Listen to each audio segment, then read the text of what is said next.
Assalamualaikum warahmatullahi wabarakatuh. Innal hamdalillah nahmaduhu wa nasta'inuhu wa nastaghfiruh wa na'udzu billahi min shururi anfusina wa min sayyiati a'malina. May yahdihillahu fala mudilla lahu wa may yudlil fala hadiya lahu. Wa asyhadu an la ilaha illallah wahdahu la syarika lahu wa asyhadu anna Muhammadan abduhu wa rasuluh. Qala Allah Ta'ala ya ayyuhalladzina amanu taqullaha haqqa tuqatih wa la tamutunna illa wa antum muslimun.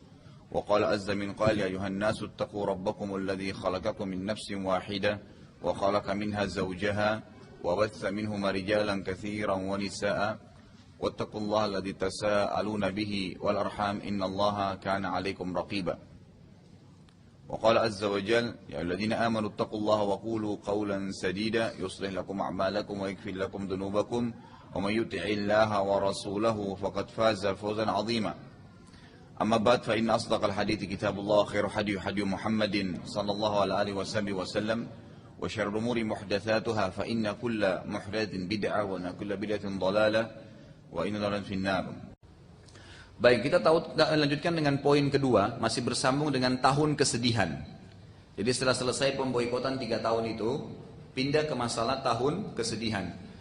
Tahun kesedihan ini disebutkan karena terjadi kematian 2 tokoh besar yang merupakan orang yang sangat berpengaruh dalam kehidupan Nabi SAW. Yang pertama Abu Talib pamannya, yang kedua istrinya Khadijah. Nabi SAW kalau di lapangan didukung oleh Abu Talib, kalau beliau sedang di rumah ditenangkan oleh istrinya Khadijah. Dua-duanya meninggal dengan tahun yang sama gitu. Saat Abu Talib akan meninggal dunia, Nabi SAW sempat datang dan berkata kepada pamannya, wahai pamanku, ucapkanlah la ilaha illallah, ucapkan dengan lisanmu, tidak ada Tuhan selain Allah yang berhak disembah kecuali Allah, maka uhaju bika indallahi yaumal qiyamah, saya akan tolong anda dengan kalimat itu di depan Allah. Karena dengan sudah mengucapkan itu, akui saya sebagai nabi, selesai, itu sudah cukup, gitu kan.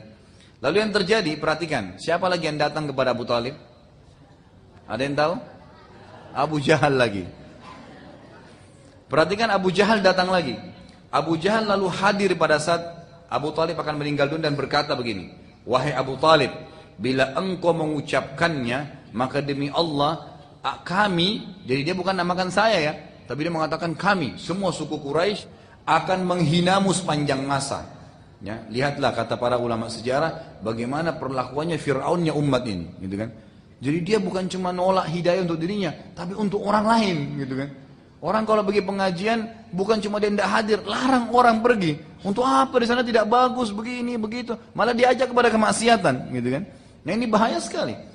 Karena bimbang akhirnya Abu Talib tidak bersyahadat dan akhirnya dia mengatakan sebelum ruhnya dicabut, aku khawatir bila mengucapkannya maka Arab akan menghinaku dan ia meninggal dalam keadaan kafir.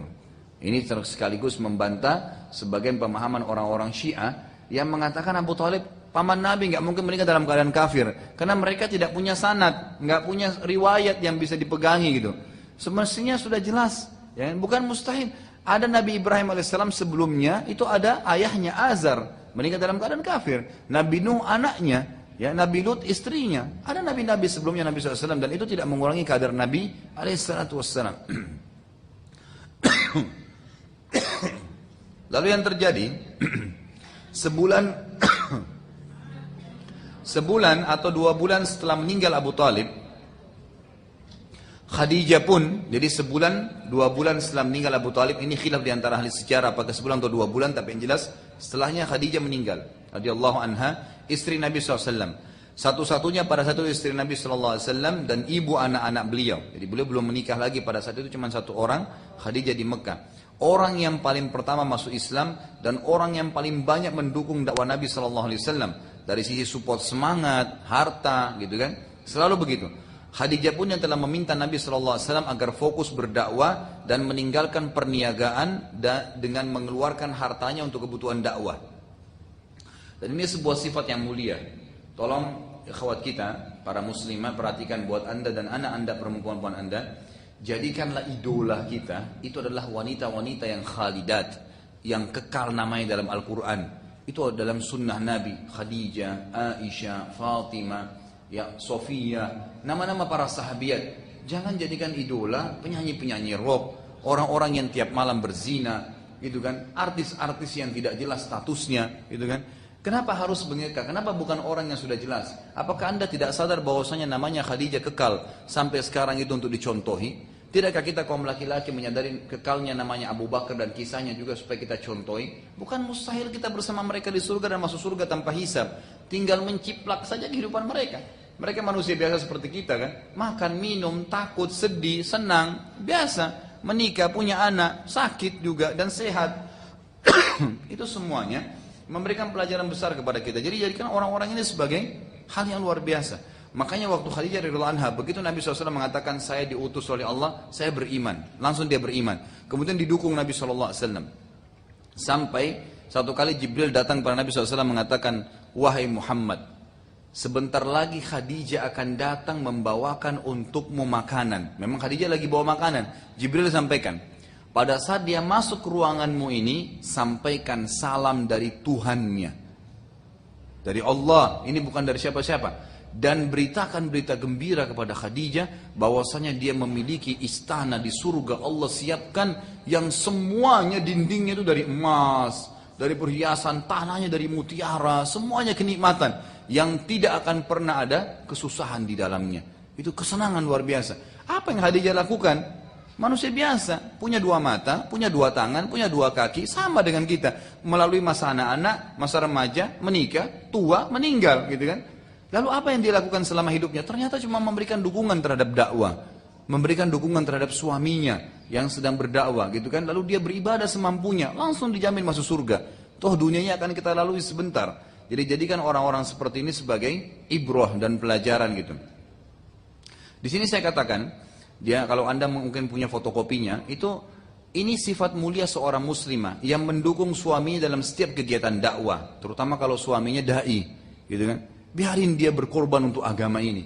Jangan sampai kita salah. Bukan karena hanya sibuk sedikit ceramah atau tuntut ilmu di masjid, malah dia merasa terganggu. Masa taklim terus, gitu kan, misalnya. Masa begini terus? Ya kenapa tidak sebaliknya gitu? Kalau memang suami Anda sibuk taklim, ikut aja, nggak masalah. Kalau memang butuh untuk bersama gitu kan, atau berikan dukungan kepada dia. Khadijah radhiyallahu anha waktu Nabi SAW keluar berdakwah pagi, pulang malam, nggak ada masalah. Yang penting dia tahu suaminya dalam keadaan benar, sudah selesai gitu kan. Dukungan itu ada partisipasi pahalanya, ada partisipasi pahala yang kita berikan atau diberikan oleh Allah Subhanahu Wa Taala. Nabi SAW bersabda, telah datang kepadaku Jibril, hadis Bukhari Muslim. Sesungguhnya Allah telah mengirim salam untukmu dan sampaikan berita gembira kepada Khadijah bahwasanya ia akan memiliki istana di surga yang terbuat dari permata dan di sana tidak ada keributan atau penuh dengan ketenangan dan tidak ada lagi keletihan. Karena kematian kedua orang tersebut maka Nabi SAW pun sangat terpukul dan sedih, maka tahun itu disebut dengan tahun kesedihan. Nabi SAW mengatakan dalam riwayat yang sahih, tidak ada siksaan Quraisy yang lebih pedih daripada yang terjadi pada saat kematian Abu Talib, pada saat kematian Abu Talib. Subhanakallahumma bihamdika asyhadu an la ilaha illallah astaghfirullah wa atubu ilaik. Wassalamualaikum warahmatullahi wabarakatuh.